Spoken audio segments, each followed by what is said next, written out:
Krall is not wrong.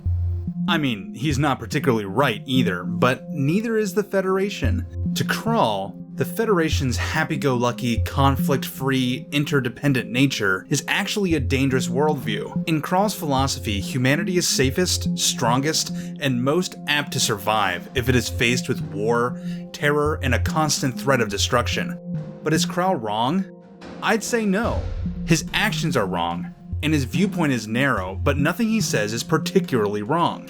The Federation's mutual cooperation and its view of a beautiful galaxy with everybody holding hands, it sounds wonderful, but it does tend to create a sense of monotony, and actually isolation. At the beginning of the film, few of our main characters are really engaging one another. They take their support network for granted, forgetting that they're only alive because of the friendships they share.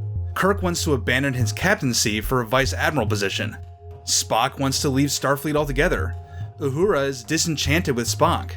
But what brought this crew, these friends, together in the first place? Conflict. Devastating personal loss, facing death together. And while it's strange that something horrible can affect good in the world and in personal lives, this sort of thing has happened in history as well.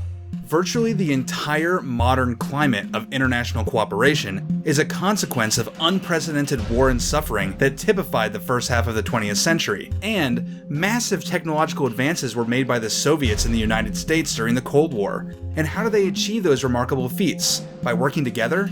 No, not even slightly. It was competition and the fear that whoever conquered space first would rule the world. Fear of our fellow man can lead to astounding advancements. So Krall, who was born into a world of conflict, is terrified by the concept of the Federation. Will cooperation breed a dangerous sense of comfort that makes us gullible and complacent? Are we more vulnerable because we have more friends? Or because we rely on those who might let us down?